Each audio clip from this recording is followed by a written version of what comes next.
கர்த்தருடைய பரிசுத்த நாமத்திற்கு ஸ்தோத்திரமும் கனமும் உண்டாவதாக. இந்த நாளிலும் கடந்து வந்திருக்கிறவங்க ஒவ்வொருவரையும் பிதா குமாரன் பரிசுத்த ஆவியானவருடைய நாமத்தினாலே நான் வாழ்த்துகிறேன், வரவேற்கிறேன். வேதாம வகுப்பு 47வது வகுப்பில் நாம் உட்கார்ந்திருக்கிறோம். Series number 23. கடந்த வகுப்பில் நாம் பார்த்தது போல அநேக ஸ்லைடுகளை நாம் இந்த நாளில் பார்க்க போவதல்ல. கம்பேரிசன்ஸ் இனிமேல் அதிகமாக வரப்போகிறது. எடுக்கக்கூடிய வார்த்தைகள் உங்களுக்கு ஸ்லைடாக வரும். இந்த வாரத்தில் ஒரே ஒரு கம்பேரிசன் மாத்திரம் உங்களுக்கு வரப்போகிறது. வாசிக்கலாம். அப்போஸ்தலர் நடபடிகள் 9வது அதிகாரம் 10-12 வசனங்கள் முடிய.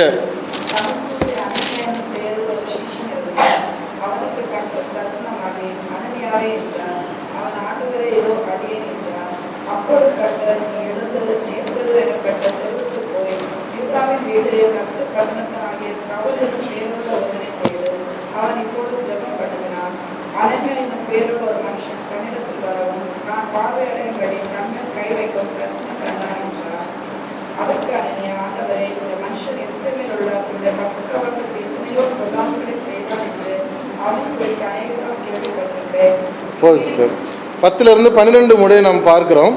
தமஸ்குவிலே அனனியா என்னும் பெயருள்ள ஒரு சீஷன் இருந்தான். அவனுக்கு கர்த்தர் தரிசனமாகி அனனியாவே என்றார். அவன், ஆண்டவரே, இதோ அடியேன் என்றான். 10-12 முடிய. தமஸ்குவிலே அனனியா என்னும் பெயருள்ள ஒரு சீஷன் இருக்கிறான். யார் இந்த அனனியா? அனனியா என்று நாம் சொல்லும் பொழுது, இவர் எருசலேமிலே ரட்சிக்கப்பட்ட அல்லது எருசலேமிலிருந்து துரத்தி விடப்பட்டு தமஸ்குவில வந்து இருக்கக்கூடிய ஒரு சீஷன் கிடையாது. இவர் தமஸ்குவிலேயே இருக்கக்கூடிய ஒரு சிட்டிசன், அந்த தேசத்தில் இருக்கக்கூடிய ஒரு சிட்டிசன்.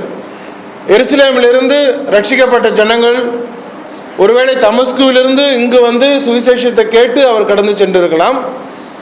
ஆனால் எருசலேம் தேசத்து யூதேய தேசத்து மனுஷன் அல்ல அவர். அவர் தமஸ்குவிலே வாழ்ந்து கொண்டிருக்கிற அந்த தேசத்தில் இருக்கிற ஒரு சீஷன். 22வது அதிகாரம் 12வது வசனத்தில் நாம் அதை பார்க்க முடியும். வாசிக்கலாம். அப்போஸ்தலர் 22:12. வாசிங்க.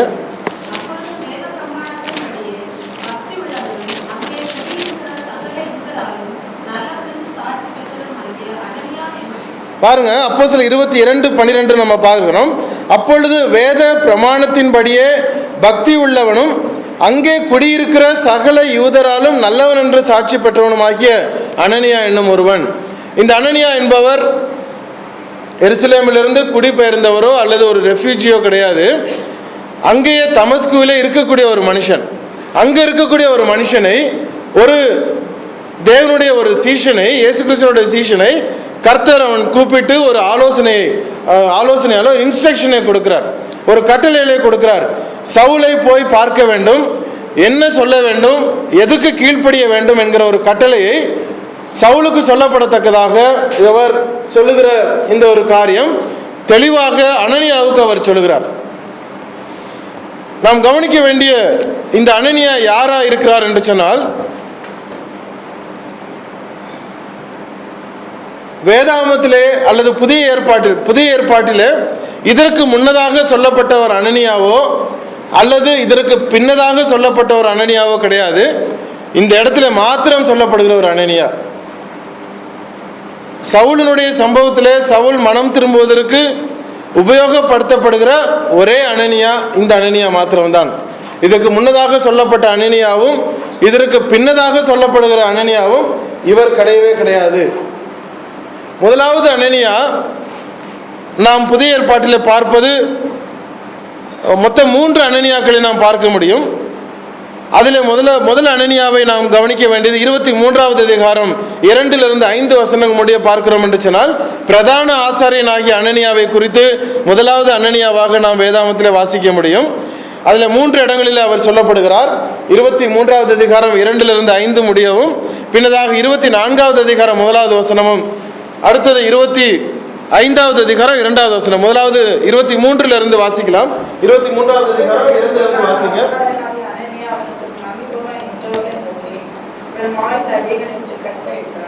அப்பொழுது பவுல் அவனை பார்த்து, வெள்ளடிக்கப்பட்ட சிறுவரே, தேவன்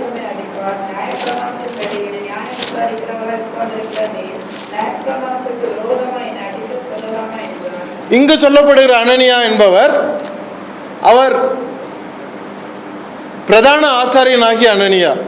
சவுலை மனம் திரும்புவதற்காக சவுல் மனம் திரும்பின பொழுது அனுப்பப்பட்ட அனனியா இந்த பிரதான ஆசாரியர் கிடையாது, அது வேற அனனியா. இதே இந்த பிரதான ஆசிரியனாகிய அனனியாவை குறித்து 3 இடங்களில் நாம் பார்க்கிறோம். ஒன்று 23வது அதிகாரம் 2லிருந்து 5 வரைக்கும், இரண்டாவதாக 24வது அதிகாரம் 1வது வசனமும், மூன்றாவதாக 25வது அதிகாரம் 2வது வசனத்திலையும் 3 முறை இந்த பிரதான ஆசாரியனாகிய அனனியா வருகிறார். இரண்டாவதாக வரக்கூடிய அனனியா வேதாமத்தில் நாம் பார்ப்பது, புதிய ஏற்பாட்டில் நாம் பார்ப்பது, இந்த சவுலை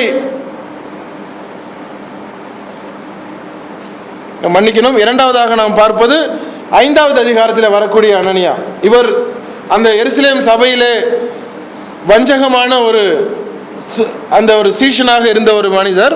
5வது அதிகாரம் முதல் 11 வசனங்களில் நாம் பார்க்கக்கூடியது இந்த இரண்டாவது அனனியா. அனனியா குறித்து நாம் பார்க்கும் பொழுது அவர் அந்த இடத்துல வருகிற அந்த சம்பவம் 5வது அதிகாரம். 3வது அனனியா தான் நம்முடைய சப்ஜெக்டில் வரக்கூடிய இந்த ஒரு கிறிஸ்தவனாக இருக்கிறார். முதலாவது அனனியா பிரதான ஆசாரியன், இரண்டாவதாக நாம் பார்ப்பது அந்த சபையிலே எருசலேம் சபையிலே இருந்த ஒரு மெம்பர், மூன்றாவதாக வருகிறது இப்பொழுது நாம் பேசிக்கொண்டிருக்கிற இந்த அனனியா. ஏன் நான் சொல்லுகிறேன், நமக்கு நன்றாகவே தெரியும், சவுல் என்று சொன்னால் 2 சவுல் நமக்கு ஞாபகம் வரும். பழைய ஏற்பாட்டில் நாம் பார்க்கும் பொழுது சவுல் என்று சொன்னால் உடனடியாக ராஜாவாகிய சவுல் நமக்கு ஞாபகம் வருவார். புதிய ஏற்பாட்டில் வரும் பொழுது சவுல் என்று சொன்ன மாத்திரத்திலேயே மனம் திரும்புதலுக்கு முன்னதாக சொல்லப்பட்ட சவுலே நமக்கு ஞாபகம் வரும். ஏன் அந்த ஞாபகம் வருது? சவுல் அப்படின்னா உடனே நமக்கு 2 சவுல், எந்த சவுலை கேட்குறீங்கன்னு நமக்கு ஞாபகம் வரும். ஏன் அப்படின்னா அதை குறித்து நிறையா படிச்சிருக்கிறோம். பழைய காலத்து சவுலை நம்ம பார்த்துருக்கிறோம், புதிய ஏற்பாட்டில் உள்ள சவுலை நம்ம பார்த்துருக்கிறோம். இந்த 2 சவுலையும் நம்ம அலசி ஆராய்ந்ததுனால சவுல் அப்படின்ன உடனே நமக்கு அவரா இவரா அப்படிங்கிற ஒரு கேள்வி நமக்கு வந்துடுது. ஏன்னா அதை குறித்து நம்ம தெரிஞ்சிருக்கிறோம். தெரியாத பட்சத்தில் அனனியா அப்படின்னு சொன்ன உடனே நமக்கு முக்கியமாக மோஸ்ட் ஆஃப் த பர்சன்ஸ், மேல அதிகமாக அநேக ஜனங்களுக்கு அனனியாவோட உடனேயே 5வது அதிகாரத்தில் வரக்கூடிய அனனியா நமக்கு ஞாபகம் வருவார். கொஞ்சம் வளர்ந்தவர்களுக்கு பிரதான ஆசிரியர் ஞாபகம் வருவார். இன்னும் கொஞ்சம் வளர்ந்தவங்களுக்கு சவுலுடைய இந்த சம்பவத்தில் வரக்கூடிய அனனியா ஞாபகம் வருவார். இதை சொல்வதற்கு, ஹைலைட் பண்ணுவதற்கு காரணம் என்னன்னா,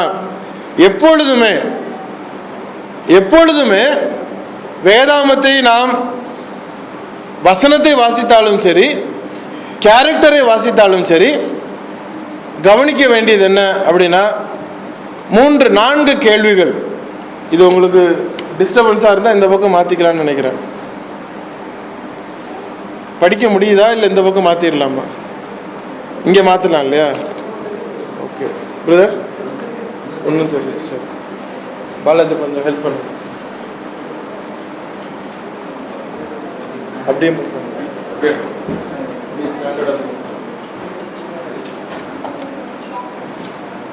அந்த சைடு பாலாஜி அந்த டேபிள் கொண்டு வந்துடுங்க. போன வாரம் வச்சுருந்தேன், அந்த அங்கே இருக்குது, பின்னாடி இருக்கு.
நான்கு கேள்விகளை நாம் எப்போவுமே கேட்குறதுல ரொம்ப ஜாக்கிரதையாக இருக்கணும். பைபிளை படிக்கும் பொழுது ஆரம்ப ஃபஸ்ட்டு வகுப்பு நீங்கள் எத்தனை பேர் எடுத்துருக்கு ஞாபகம் இருக்குன்னு எனக்கு தெரியல.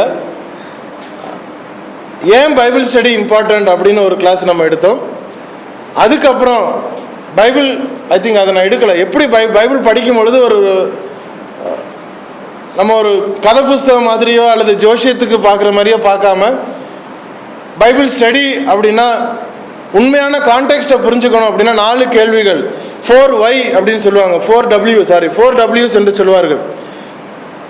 Who, to whom, when and why. அதாவது யார் எழுதுனா, யாருக்கு எழுதுனாங்க, எப்போ எழுதுனாங்க, ஏன் எழுதுனாங்க. இந்த 4 கேள்விகள் எந்த ஒரு வசனத்தை பழைய ஏற்பாடு எடுத்தாலும் சரி புதிய ஏற்பாடு எடுத்தாலும் சரி இந்த 4 கேள்விகளை நாம் கேட்டுக்கொண்டாலே ஒழிய நமக்கு அதனுடைய ஒரிஜினல் அர்த்தத்தை நமக்கு புரியாது. நம்ம கொண்டு போய் நம்மளை வேட்டையாடிடுவாங்க.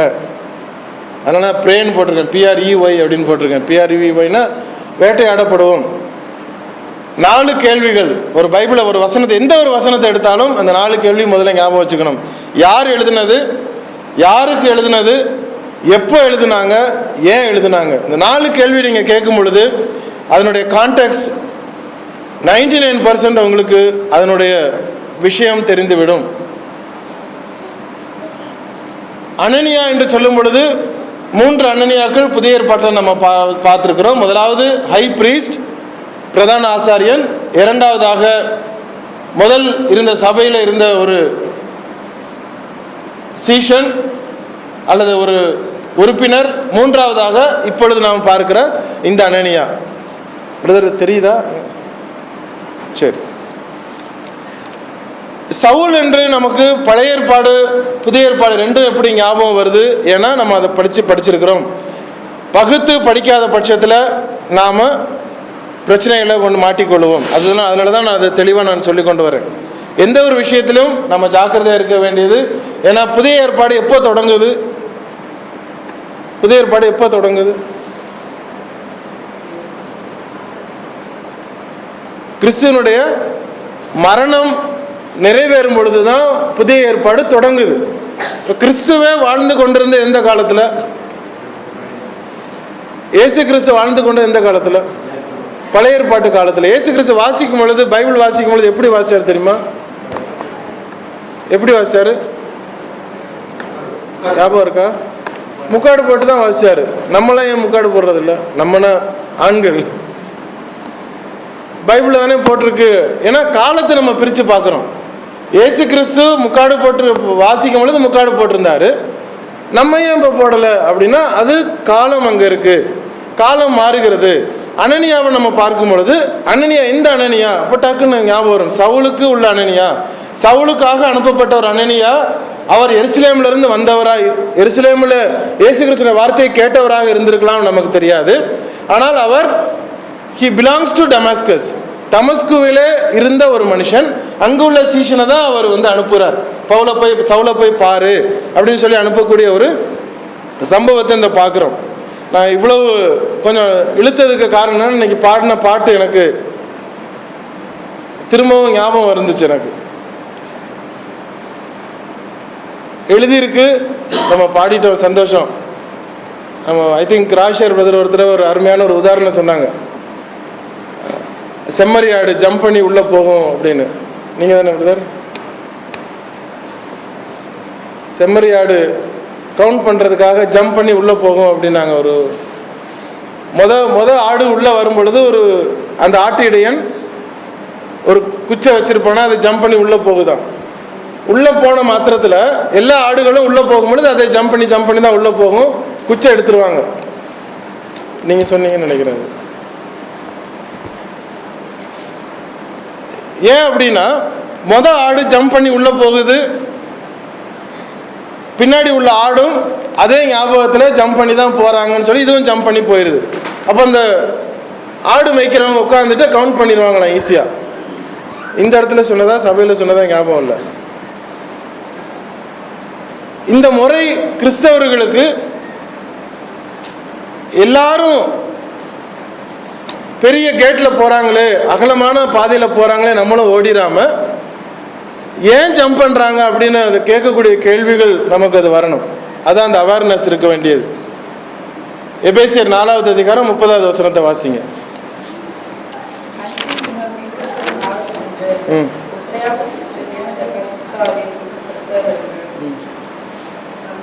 அந்த வசனம் திரும்ப வாசிங்க சிஸ்டர். அன்றியும் நீங்கள்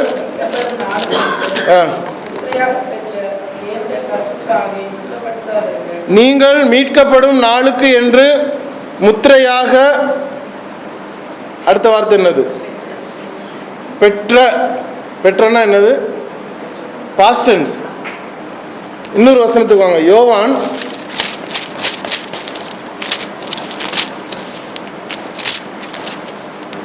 16வது அதிகாரம் 7வது வசனம்.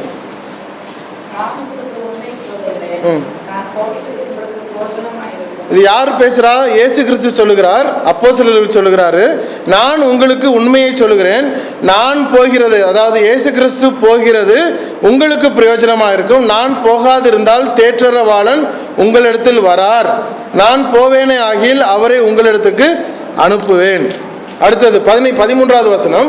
சத்திய ஆவியாகிய அவர் வரும்போது, இங்க என்ன சொல்றாரு? சத்திய ஆவியாகிய அவர் வரும்போது. இது ஃபியூச்சர் டென்ஸ்ல சொல்லிக்கிட்டு இருக்கிறாரு. சகல சத்தியத்திற்குள்ளும் உங்களை நடத்துவார்.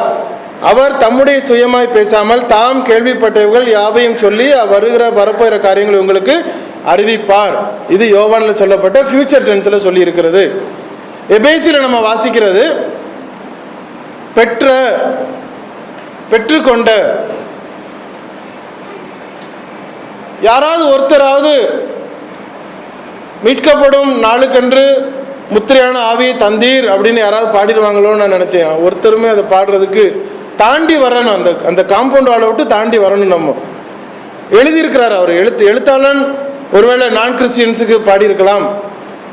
கிறிஸ்தவர்களாகிய நாம், ரட்சிக்கப்பட்டவர்களாகிய நாம், கர்த்தருடைய வார்த்தைக்கு கீழ்ப்படிந்திருக்கிற நாம் வார்த்தைகளை படிக்கும் பொழுது தாளத்தோட போயிடாம வார்த்தைகளுக்கும் நம்ம இம்பார்ட்டன்ஸ் கொடுக்க வேண்டியது ரொம்ப அவசியமா இருக்கு.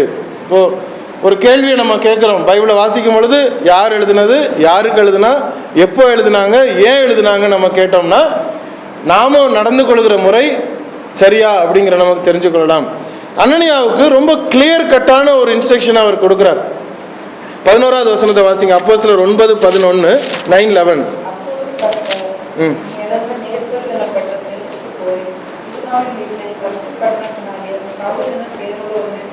எப்படி ஒரு கிளியரா சொல்றாரு பாருங்க, ஒரு கிளியர் கட். யாருடைய வீடாம்? யூதாவின் வீட்டில் போ, நீ நேர் தெரு, ஸ்ட்ரெயிட் ஸ்ட்ரீட் அப்படிங்கிற ஒரு தெரு, நேர் தெரு அப்படிங்கிற ஒரு தெருவுக்கு போ, அந்த தெருவில் யூதாங்கிற வீட்டுக்குள்ள போ அப்படிங்கிறார். ஒரு பர்ஃபெக்டான ஒரு இன்ஸ்ட்ரக்ஷன். எந்த விதத்திலும் ஆண்டவர் குழப்பவாதி கிடையாது. எந்த ஒரு இன்ஸ்ட்ரக்ஷனை கொடுத்தாலும் ஸ்ட்ரெயிட் கட்டான ஒரு இன்ஸ்ட்ரக்ஷனை கொடுக்குறாரு. இன்னார் வீட்டுக்குள்ளாரப்போ இன்னார் அங்கே உட்கார்ந்துருப்பாங்க. அந்த யூதா வீடு நமக்கு தெரியாது, எந்த வீடுன்னு தெரியாது. ஒருவேளை ஒரு யூதனாக இருந்திருக்கலாம். சவுல் தமஸ்குவில் லெட்ரு வாங்கி கொண்டு இந்த வீட்டுக்கு தங்குறவனாக இருந்திருக்கலாம், தெரியாது நமக்கு. அந்த இன்ஃபர்மேஷன் சொல்லப்படவில்லை. ஆனால் யூதா என்கிற ஒரு வீட்டில் சவுல் அங்கே தங்கியிருக்கிறாரு. நீ போய் அங்கே இருக்கக்கூடிய அந்த தெருவில் போய் அந்த வீட்டை தேடு, அந்த வீட்டில் போய் நீ பாரு அப்படிங்கக்கூடிய ஒரு பர்ஃபெக்டான ஒரு இன்ஸ்ட்ரக்ஷனை அவர் கொடுக்குறார். ஒரு கம்பாரிசன் அங்கே போட்டிருக்கேன். மோசே, ஆரோன், பேதுரு, கொர்நேலியு, சவுல், அனானியா என்ற ஒரு கம்பாரிசன். வேதாகமத்தில் ஆண்டவர் இன்னொருவரை பற்றி ஒருத்தர்கிட்ட இன்ஸ்ட்ரக்ஷன் கொடுக்கிறார் அப்படின்னு சொன்னா அதாவது ஆண்டவர் போய் இதை செய் அப்படிங்கிற இன்ஸ்ட்ரக்ஷன் அல்ல. இன்னொருத்தரை பற்றி வேற ஒருவருக்கு இன்ஸ்ட்ரக்ஷன் கொடுக்கறதா இருந்தால் ஆண்டவர் 2 பேர்கிட்டையுமே அந்த கம்யூனிகேஷன் பண்ணியிருக்கிறார். மோசே கிட்ட சொன்னார், உன்னுடைய தம்பி ஆரோன் வரான் போய் பாருன்னு. ஆரோன் கிட்ட சொன்னார், நீ போ மோசே போய் பாரு.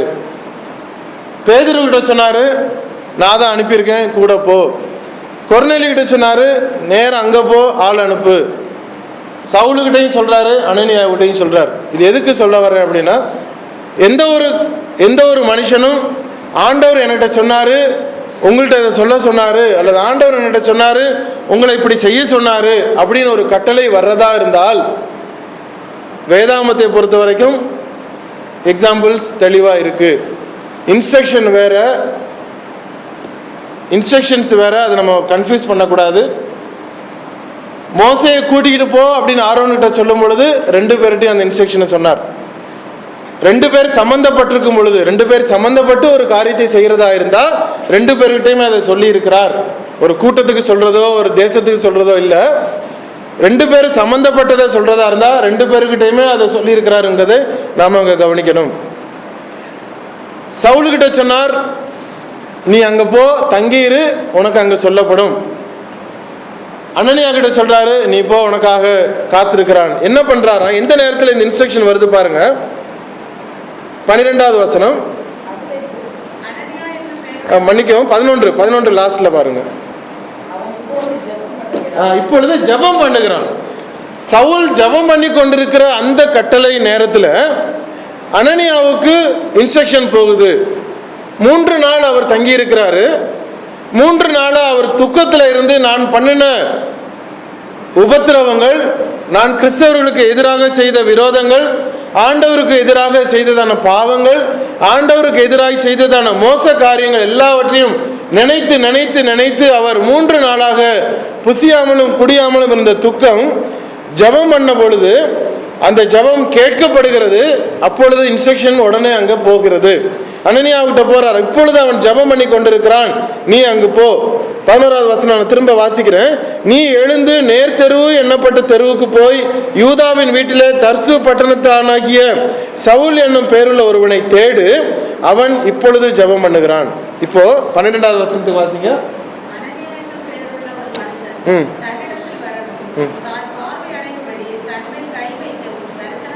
அந்த இன்ஸ்ட்ரக்ஷன் அங்கே போயாச்சு. அப்பொழுது அனனியாவுக்கு ஒரு கன்ஃபர்மேஷன் தேவைப்படுது. திரும்ப வாசிங்க, 13 வாசிங்க.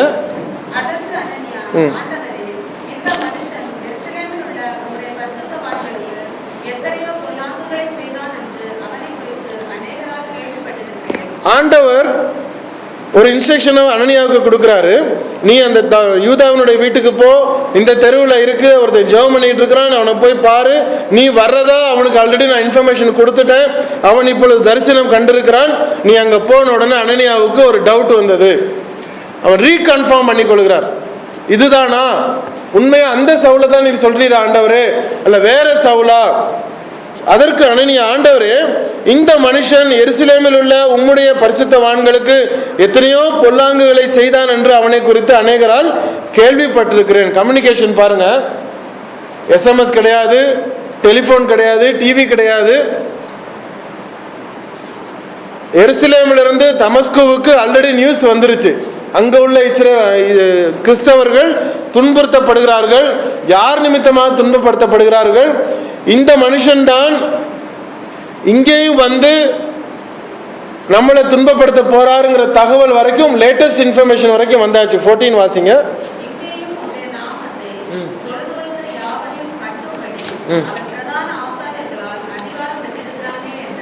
இங்கேயும் வந்து நாமத்தை தொழுது உம்முடைய நாமத்தை தொழுது கொள்கிற யாவரையும் கட்டும்படி பிரதான ஆசாரியர்கள் அதிகாரம் பெற்றிருக்கிறானே, அந்த லேட்டஸ்ட் இன்ஃபர்மேஷன் வரைக்கும் அனனியாவுக்கு தெரிஞ்சிருக்கிறது. அதனாலதான் என்னவோ ஆண்டவர் அனனியாவை அனுப்புறார். இந்த சவுல் தான் அங்க துன்பப்படுத்தினான், அதே சவுல் தான் எங்களையும் துன்பப்படுத்த போறான்ங்கிற இன்ஃபர்மேஷன் வர கிடைச்சிருக்கு. ஆண்டவரே, அந்த சவுல் தானா அப்படிங்கிற ஒரு கன்ஃபர்மேஷனை அவர் கேட்கிறாரு. அவர் சொல்றாரு, ஆமா இதே சவுல் தான். அதுல நான் விசேஷமாக நான் இவனை தேர்ந்தெடுத்ததுக்கு என்ன? 15, 16 வாசிங்க.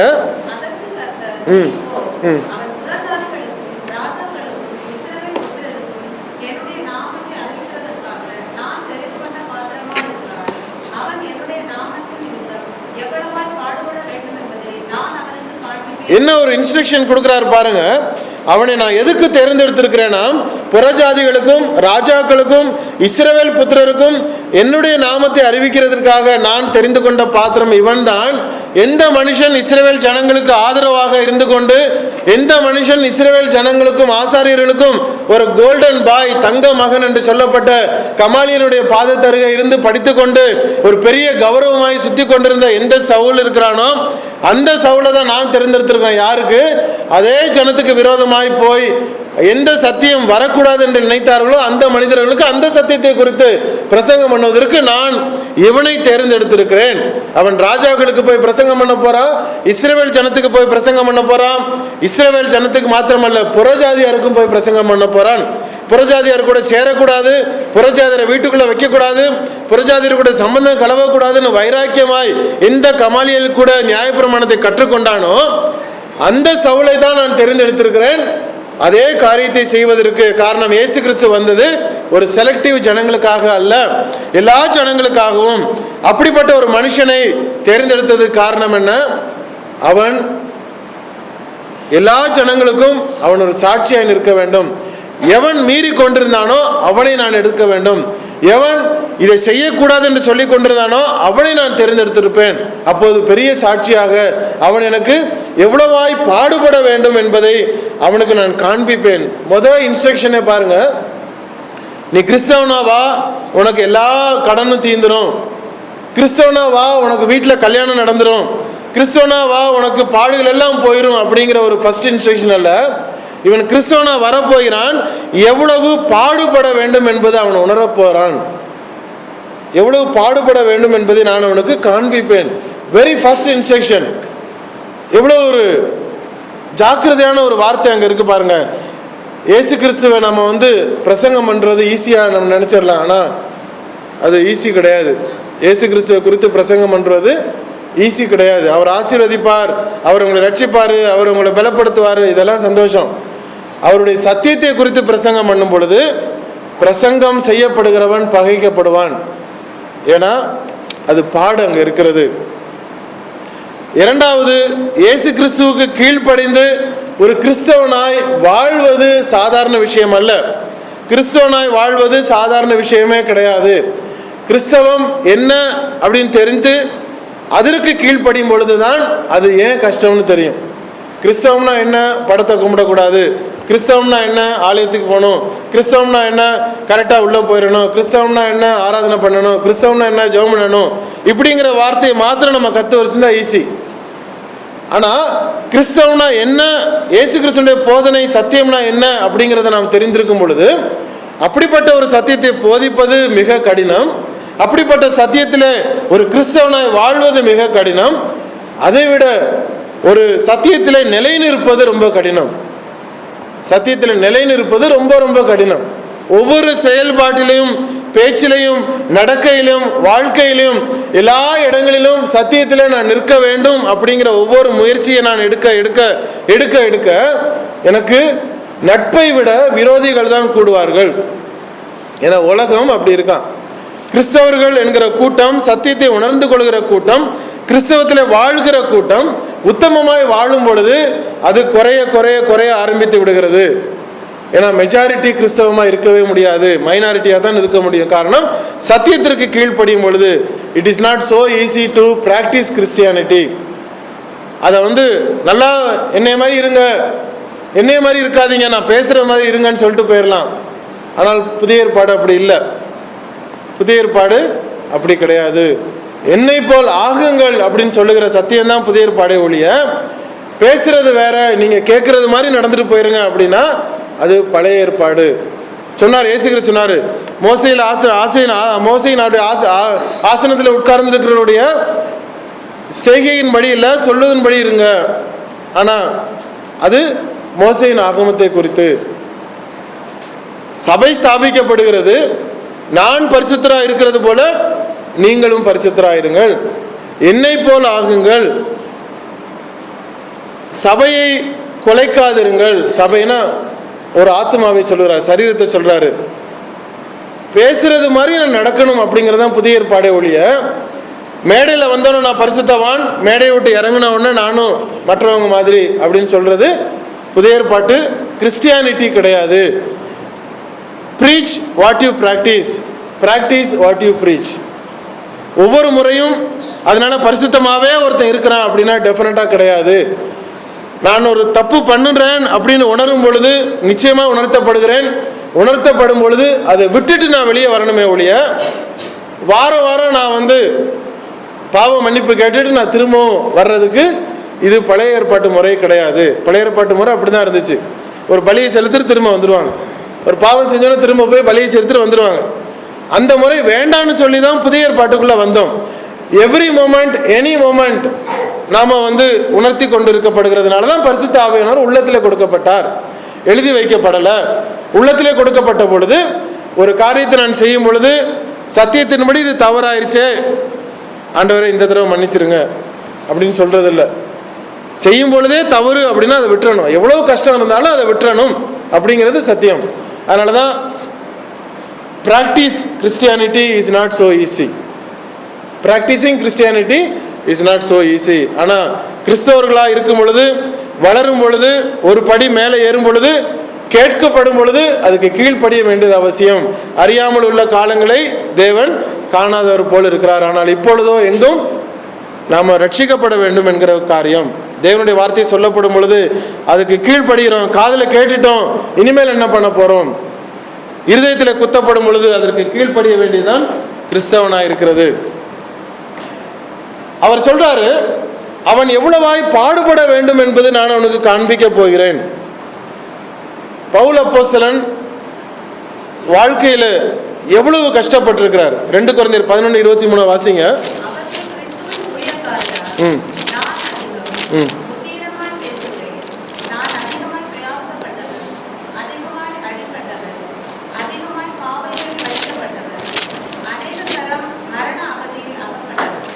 ஒரு போர் சேவகன், ஒரு பரிசேயன், எல்லாரும் போற்றப்படக்கூடிய ஒரு பரிசேயன், அவர் எவ்வளவு அடிபட்டிருக்கிறாரு. நான் ஒரு கிறிஸ்தவ ஊழியக்காரன், அவர்கள் ஊழியக்காரன் சொன்னால் நான் அதை விட பெரிய அதிகமான பிரயாசப்பட்டவன், புத்தீனமாக பேசுகிறேன் நீங்கள் நினச்சிக்கோங்க, பரவாயில்ல. நான் அதிகமாய் பிரயாசப்பட்டிருக்கிறேன், அதிகமாக அடிக்கப்பட்டிருக்கிறேன், அதிகமாய் நான் ஜெயிலிலே சிறைச்சாலையில் வைக்கப்பட்டிருக்கிறேன், மரண அவதியிலே அநேகந்திர நான் அவதிப்பட்டிருக்கிறேன் சொல்லக்கூடிய ஒரு மனுஷன் எதனால இவ்வளவு துணிஞ்சிருக்கிறாரு? எதனால இவ்வளவு துணிஞ்சார்? காரணம், அந்த தரிசனம் அவ்வளவு உண்மையாக அது இருந்தது.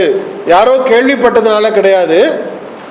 அவர் கண்ணாலே பார்த்து இயேசு கிறிஸ்துவை கண்டது நிமித்தமாய், அது உண்மை என்று உணர்ந்தது நிமித்தமாய், உண்மையாக பார்த்தது நிமித்தமாக, மரணமே வந்தாலும் பரவாயில்லைன்னு தைரியமாக அவர் இவ்வளவு பாடுகளையும் படுவதற்கு அவர் முன்னதாக வந்திருக்கிறார். ஏனென்றால் அதில் உண்மை இருந்துச்சு.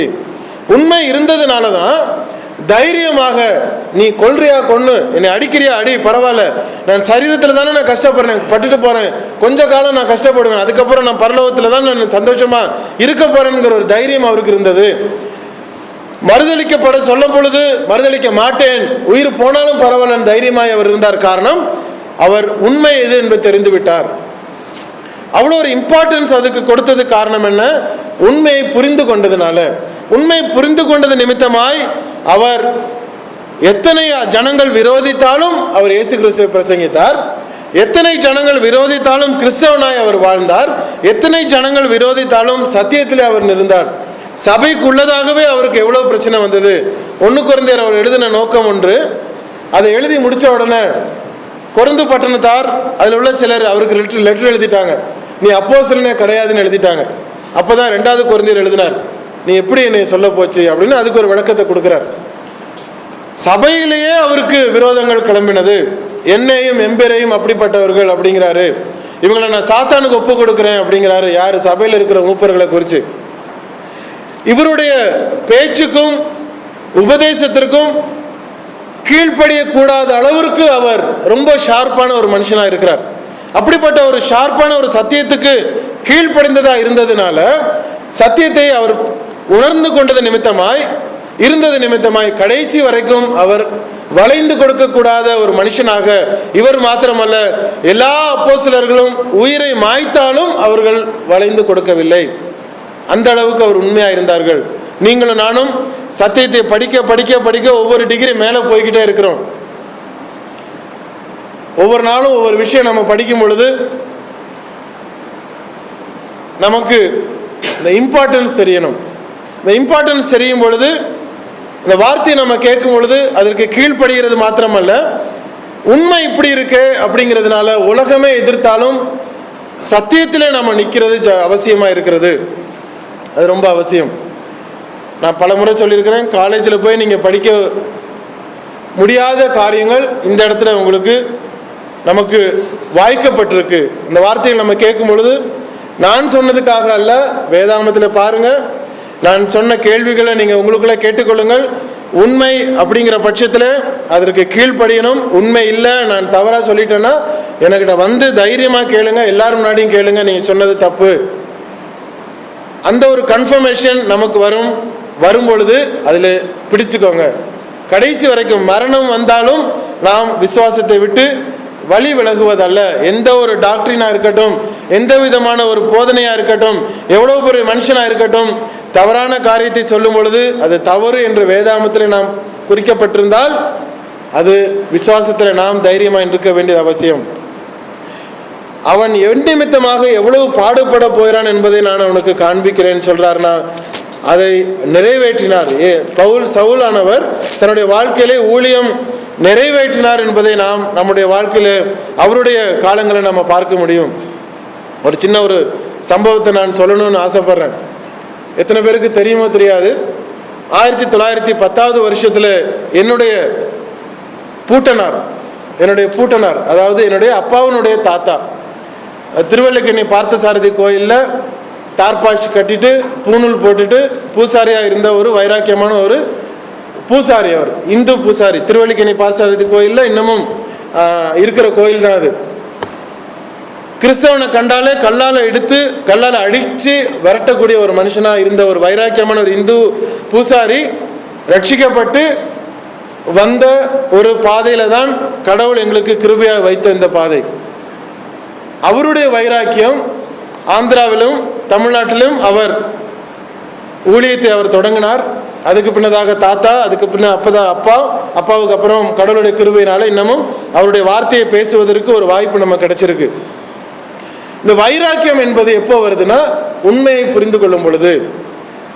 உண்மையை புரிந்து கொள்ளாத பட்சத்தில் நமக்கு வைராக்கியம் குறைய ஆரம்பிக்கும். இதுதான் அப்படிங்கிற சத்தியம் வந்துருச்சுன்னா நம்ம தைரியமாக நாம் நிற்க முடியும். 17வது வசனத்தை வாசிங்க. அப்போஸ்தலர் 9, 17, 18, 19.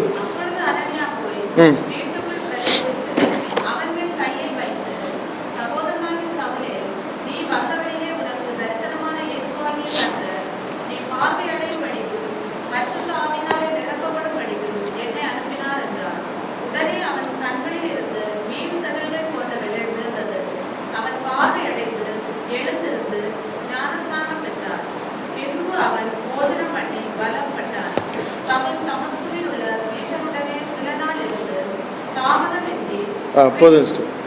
17வது வசனத்தில் அனனியா போய் வீட்டுக்குள் பிரவேசித்து அவன் மேல் கையை வைத்து, சகோதரனாகிய சவுலே, நீ இந்த ஒரு இன்ஃபர்மேஷனை பாருங்க. அனனியாவுக்கு வேற ஒரு இன்ஃபர்மேஷன் கூட தெரிஞ்சிருக்கு. எவ்வளோ ஒரு அப்டேட்டடாக இருந்திருக்கிறார் பாருங்க. என்ன சொல்றாரு? நீ வந்த வழியிலே உனக்கு தரிசனமான இயேசுவாகிய கர்த்தர். சவுல் வரும் பொழுது இயேசுவை கண்டிருக்கிறார் என்கிற இன்ஃபர்மேஷன் முதற்கொண்டு அனனியாவுக்கு தெரிந்திருக்கிறது. சொல்றார், நீ வந்த வழியிலே உனக்கு தரிசனமான இயேசுவாகிய கர்த்தர் நீ பார்வை அடையும் படிக்கும் பரிசுத்த ஆவியினாலே நிரப்பப்படும் படிக்கும் என்னை அனுப்பினார் என்றான். உடனே அவன் கண்களிலிருந்து மீன் செதில்கள் போன்றவைகள் விழுந்தது. அவன் பார்வை அடைந்து எழுந்திருந்து ஞான ஸ்நானம் பெற்றான். இங்கதான் ஒரு டேர்னிங் பாயிண்ட். 19வது வசனத்தை வாசிங்க.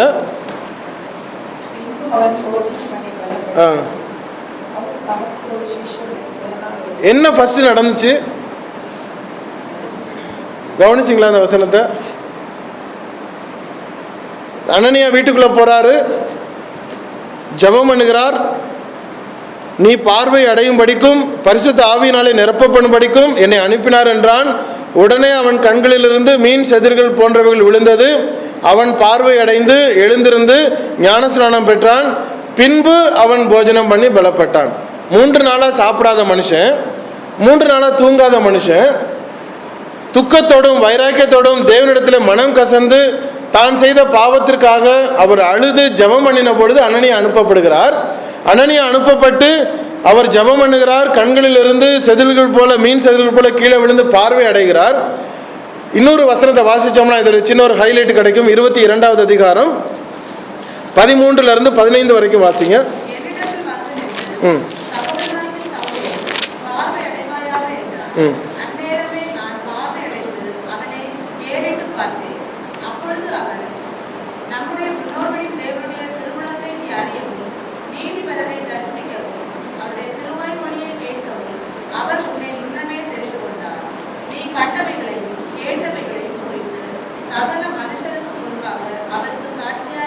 பதினாறு கூட வாசிங்க.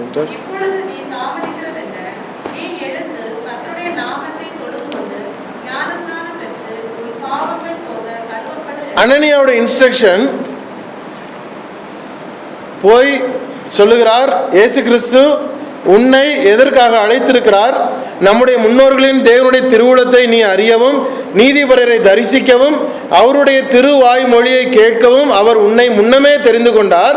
நீ கண்டவைகளையும் கேட்டவைகளையும் குறித்து சகல மனுஷருக்கு முன்பாக அவருக்கு சாட்சியாயிருப்பாய். இனிமேல் நீ என்ன பண்ணக்கூடாது? என்ன பண்ணக்கூடாதா? டிலே பண்ணக்கூடாது. இப்பொழுது நீ தாமதிக்கிறது என்ன? நீ எழுந்து கர்த்தருடைய நாமத்தை தொழுது கொண்டு ஞானஸ்நானம் பெற்று உன் பாவங்கள் போக கழுவப்படு. இப்போ 9வது அதிகாரத்துக்கு வந்தீங்கன்னா அவர் சொல்றாரு, தாமதம் பின்பு அவன் போஜனம் பண்ணி பிளப்பட்டான். எப்பொழுது அவன் பார்வை அடைகிறான், எழுந்திருக்கிறான், ஞானஸ்நானம் பெறுகிறான். ஞானஸ்நானத்துக்கு அடுத்தது அப்புறம் தான் சாப்பாடு. எவ்வளவு துக்கமும் உண்மையும் அவர் அது உணர்ந்திருந்தாருன்னு சொன்னா, இம்பார்ட்டன்ஸ் எதுக்கு கொடுக்குறாரு? சாப்பாடு வேணாம், 3 நாளா நீ சாப்பிடாம இருக்கிற, முதல்ல சாப்பிடு, அதுக்கப்புறம் போய் ஞானஸ்நானம் எடுக்கலான்னு சொல்ல தேவையே இல்லை. முதல்ல என்னுடைய பாவம் போகட்டும், முதல்ல நான் பாவம் போக நான் கழுவப்படட்டும், அதுக்கப்புறம் வந்து சாப்பிடலாம். அந்த தாகம் எங்க இருந்தது? ஞானஸ்நானம் எடுக்கிறது எதுக்கு? எதுக்குங்க? பாவங்கள் போக கழுவப்படுறது தான் ஞானஸ்நானம். ஜாதி விட்டு ஜாதி மாறுறதுக்கோ, சபை விட்டு சபை மாறுறதுக்கோ, மதம் மாறுறதுக்கோ, வேறொரு இடத்துல போய் ஒரு கவுண்ட் சேர்றதுக்காகவோ அப்படி கிடையாது. பாவம் மன்னிக்கப்படுறதுக்காக நான் ஞானஸ்நானம் எடுக்கணும். சுய நினைவு இல்லாமல் கல்யாணம் பண்ணிடுவாங்க.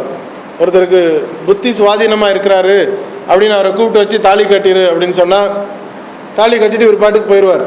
இந்த அம்மா அவங்க பின்னாடியே போயிட்டு இருக்கோம். இவருக்கு கொஞ்ச நாள் கழிச்சு நினைவு வந்துருச்சுன்னா இவர் என்ன பண்ணுவார்? இவருக்கு என்ன தெரியும்? யாருன்னே தெரியாது இந்த அம்மாவை. இந்த அம்மா தான் சொல்லிட்டு இருக்கோம், நீ தான் எனக்கு தாலி கட்டினதை பாரு, இதுதான் தாலி கொடி ஓடிட்டு இருக்குன்னு. அவருக்கு தெரியாது. சுய நினைவு இல்லாமல் ஒரு காரியத்தை செய்கிறது ஏற்றுக்கொள்ள முடியாத ஒரு காரியம். ஞானஸ்நானம் எடுக்கும் பொழுது நாம் புரிஞ்சிருக்கணும், பாவம் மன்னிப்புக்கென்று நான் ஞானஸ்நானம் எடுத்திருக்கிறேன், என்னுடைய பாவங்கள் கழுவப்பட்டது. ஞானஸ்நானம் எடுக்கும் பொழுது நான் கழுவப்பட்டிருக்கிறேன். இயேசு கிறிஸ்துவின் இரத்தத்தினால எனக்கு இந்த பாக்கியம் உண்டாயிருக்கிறது. அவர் மரித்து அடக்கம் பண்ணப்பட்டு 3ஆம் நாள் எப்படி உயிரோடு எழுந்திருந்தாரோ அதற்கு சாயலாக ஞானஸ்நானம் ஒப்பிடப்படுகிறது. ஆனால் இது மேலான அழுக்கை கழுவுறதா இராமல் அது பாவங்களை கழுவுறதான ஒரு காரியமாக தேவன் ஒப்பு கொடுத்திருக்கிறாரே ஒழிய ஒரு சடங்கு கிடையாது. போற நேரத்தில் நீங்க முழுகிட்டு போங்க, இல்லை முழுகாம இருங்க அப்படின்ற ஒரு கட்டளை கிடையாது. It is a commandment. நீங்க எடுத்து தீர வேண்டியது கட்டளை. அதனால இயேசு கிறிஸ்து போற நேரம் கடைசி அதை தான் சொல்லிட்டு போனார். கடைசி வசனம் என்ன? நீங்கள் உலகமெங்கும் போய் சர்வ சிருஷ்டிக்கும் சுவிசேஷத்தை பிரசங்கியுங்கள், அப்புறம் போய் ஞானஸ்நானம் கொடுங்கள், நான் உங்களுக்கு சொல்லுகிற யாவையும் அவர்கள் கை கொள்ளும்படி அவர்களுக்கு உபதேசம் பண்ணுங்கள். அந்த இன்ஸ்ட்ரக்ஷன் என்ன தெளிவாக கொடுக்குறாரு பாருங்க. நான் உங்களுக்கெல்லாம் என்ன சொன்னேனோ, இந்த 12 சீஷர்களுக்கு அப்போஸ்தலருக்கு நான் என்ன உங்கள்கிட்ட சொன்னேனோ அதை போய் அவங்கள்ட்ட சொல்லுங்க. They have to follow. அவர்கள் கீழ்ப்படியும்படி நீங்கள் சொல்லுங்க. அவர்களுக்கு நான் உங்களுக்கு கட்டளை கொடுக்கிறேன். ஞானஸ்நானம் கொடுக்க வேண்டியது கட்டளை, எடுக்க வேண்டியது கட்டளை, பாவம் மன்னிப்புக்கு எடுக்க வேண்டியது கட்டளை. மதம் மாறுறதுக்காக இல்லை, கல்யாணம் பண்ணுறதுக்காக கிடையாது. அந்த இம்பார்ட்டன்ஸை அவர் உணர்கிறார். ஒரு கம்பாரிசன் ஒன்று கொண்டு வந்தேன், அதை ஜஸ்ட் நம்ம ஃபாஸ்ட்டாக பார்த்துட்டு அடுத்த கிளாஸில் நம்ம அதை வந்து ரொம்ப தெளிவாக நம்ம கவனிக்கலாம்.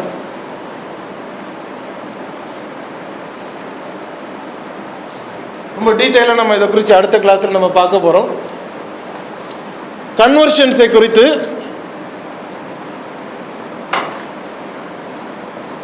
அப்போஸ்தலர் நடவடிக்கைகளில் 10 சம்பவங்கள் கொடுக்கப்பட்டிருக்கு. 10 சம்பவங்கள். முதலாவது சம்பவத்திலிருந்து 10 சம்பவங்களும் எங்க தொடங்கினது எங்க முடிந்தது அப்படிங்கிற ஒரு சார்ட்.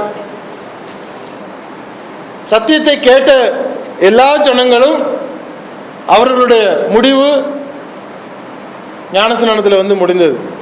அடுத்த தடவை நம்ம ஒவ்வொரு நாள் பார்க்க தான் போகிறோம். தொடங்கினது எங்க, முடிந்தது எங்க, ஞானஸ்நானத்துக்கு முன்னாடி என்ன நடக்கணும் அப்படிங்கிறதும் முக்கியம்.